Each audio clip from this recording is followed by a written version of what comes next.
আসসালামু আলাইকুম, কেমন আছেন সবাই? আমার চ্যানেলের পক্ষ থেকে সবাইকে স্বাগতম। আমরা এখন আছি মক্কা থেকে 300 কিলো এবং তাইফ থেকে 200 কিলো দূরে একটি পাহাড়ি এলাকায়, এটা আল ক্রায়াতে। এখানে আসছি আমরা একটা সার্ভের কাজে। দেখতে পাচ্ছেন যে পাহাড়, ঠিক এই পাহাড়টার উপরেই হবে একটা মোবাইলের টাওয়ার বসবে নতুন। আর এটা হচ্ছে আমাদের গাড়ি,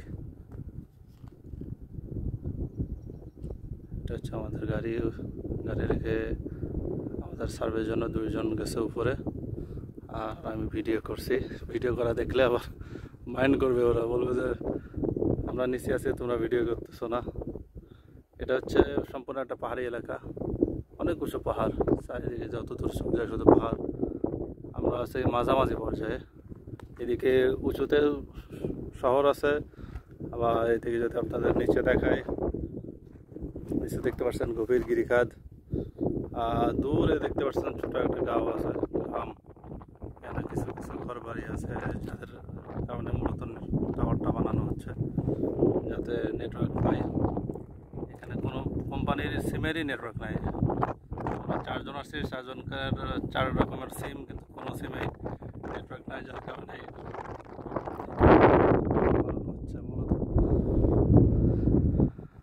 রাস্তা খুবই বিপজ্জনক, খুবই আঁকাবাঁকা রাস্তা।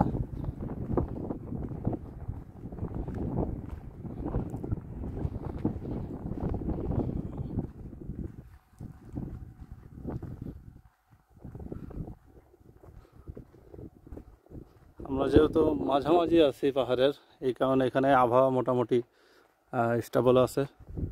এখানে টেম্পারেচার ঠিকঠাক, গরমও কম, ঠান্ডাও নাই।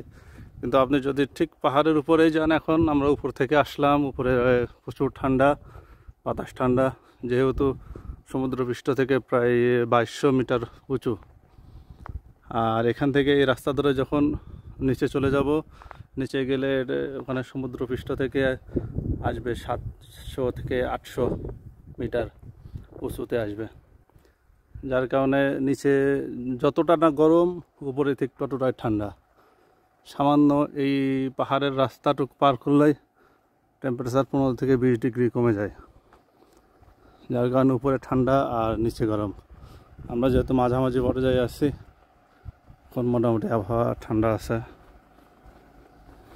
এটা দেখছেন বাবলা গাছ, বাংলাদেশের মতোই বাবলা, কিন্তু পাতা নাই।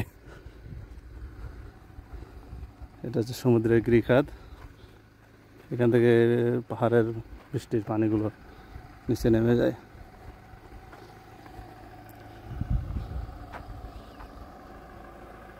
আমাদের এই যে গাড়ি রেখে এই গিরিখাত দিয়ে চলে গেছে, আমাদের লোক উপরে গেছে সার্ভের জন্য, যেহেতু অন্যদিকে আর কোনো দিকে কোনো রাস্তা নাই।